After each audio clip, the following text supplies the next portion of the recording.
Kajian filsafat ilmu ada 3, ontologi, epistemologi, aksiologi. Kita fokus kepada ontologi. Menurut istilah yakni ilmu yang membahas tentang segala sesuatu atau hakikat yang ada. Ontologi dapat kita artikan juga sebagai ilmu yang membahas tentang realita kehidupan atau alam sekitar kita, baik yang bersifat abstrak atau gaib, ataupun yang bersifat jasmani atau tampak indera. Di dalam ontologi, mempelajari tentang adanya sebuah ilmu yang pasti, ada juga asal-muasal ilmu tersebut, sehingga kita sebagai manusia atau makhluk yang memiliki akal pikiran dapat berpikir lebih dalam lagi tentang segala hal yang berada di sekitar kita, baik secara abstrak atau jasmani. Ontologi dibagi dengan berbagai banyak aliran. Aliran-aliran dalam ontologi terbagi menjadi 5, yaitu A. Aliran monoisme. Aliran ini berpendapat bahwasannya segala hakikat berasal dari satu kenyataan saja.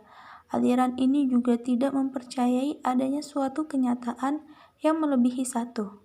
Jadi, maksudnya adalah segala bentuk hakikat yang tumbuh dalam kehidupan ini hanya memiliki satu asal saja, sehingga asal yang satu tersebut menjadi faktor tumbuhnya sebuah kehidupan di muka bumi. Aliran monoisme terbagi menjadi 2, yakni materialisme dan idealisme.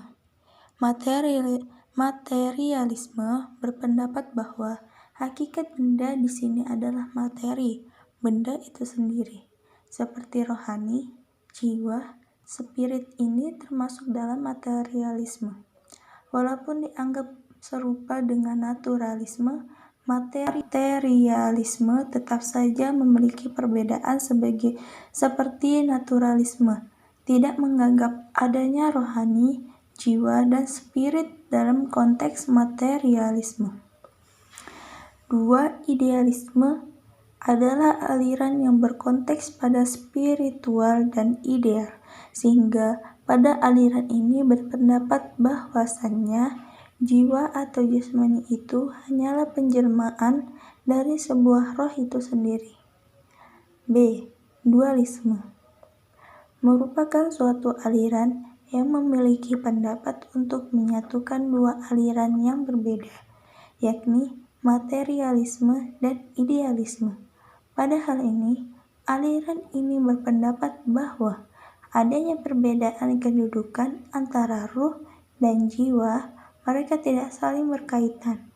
Mereka terbentuk dengan sendirinya tanpa ada pengaruh dari salah satunya. C. Pluralisme. Plural yang memiliki arti banyak sehingga dapat diartikan bahwa bermacam-macam bentuk itu kenyataan. Kenyataan di sini ialah kenyataan yang disusun oleh unsur lebih dari satu. D. Aliran nihilisme. Aliran ini menyatakan bahwa dunia itu terbuka untuk kebebasan dan segala kreativitas manusia. Dalam pandangan nihilisme, Tuhan sendiri itu sudah mati, jadi manusia bebas dalam melakukan segala kreativitasnya. E.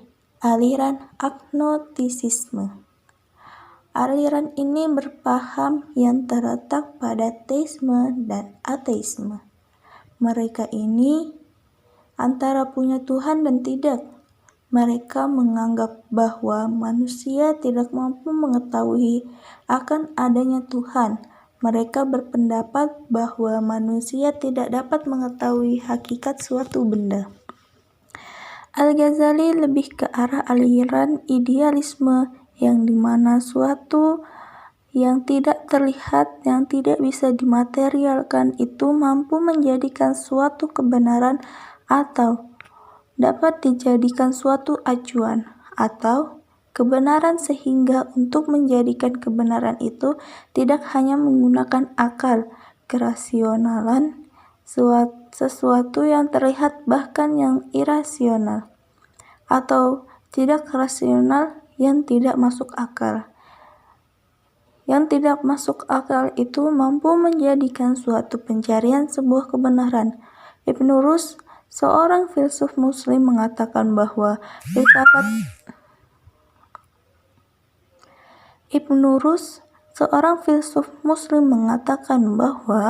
filsafat itu merupakan cara untuk mencari kebenaran yang hakiki.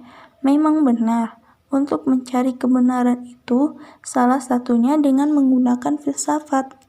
Tuhan memberikan kita 4 anugerah untuk mencari kebenaran. 3 itu adalah filsafat kaitannya dengan filsafat, dan 1 itu di luar dari filsafat.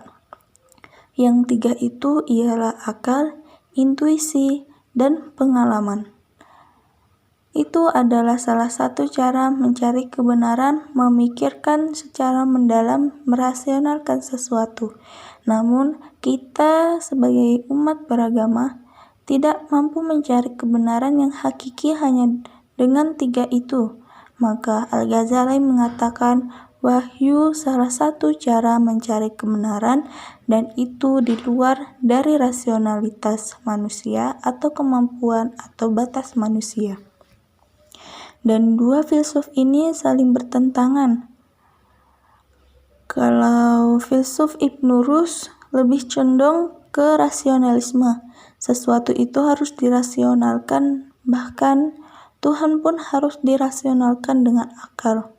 Karena dalam Islam itu, apabila kamu ingin mengenal Tuhanmu, maka lihatlah makhluknya, ciptaannya. Dan Ibnu Rus menganut akan hal itu.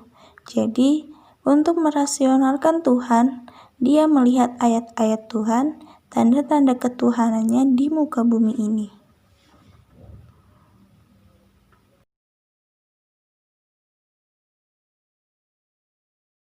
Tentang kebijakan Philo dan Sophia. Namun secara istilah, secara terminologi, filsafat itu merupakan refleksi atau perenungan ilmiah. Proses merenung adalah cara berpikir secara sistematis, jadi tidak semua orang berpikir itu adalah orang yang berfilsafat. Contohnya, orang memikirkan kehidupannya. Jika secara sistematis, itu tidak bisa dikatakan orang yang berfilsafat. Dan apabila pemikiran-pemikiran itu tidak mendalam dalam prosesnya, itu juga tidak dikatakan berfilsafat. Kesimpulannya, orang yang mempunyai akal pikiran itu bisa dikatakan berfilsafat apabila dalam proses berpikirnya itu terdapat tersistematisan dan juga mendapat kedalaman terhadap pikiran-pikiran tersebut. Namun, dalam kita berpikir akan menimbulkan suatu kepercayaan yang menjadi output atau hasil dari suatu pikiran. Bagaimana manusia itu mencari kebenaran? Manusia dalam mencari kebenaran tidak hanya menggunakan akal, intuisi, atau menggunakan pengalaman atau empiris. Kita sebagai orang beragama dalam mencari proses pencarian kebenaran atau proses berpikir, kita dituntun oleh suatu yang di luar nalar manusia atau di luar batasan manusia, yaitu wahyu. Jadi apabila kita ingin berpikir untuk mencari suatu, tapi kita mempunyai batasan, yaitu dibantu oleh wahyu.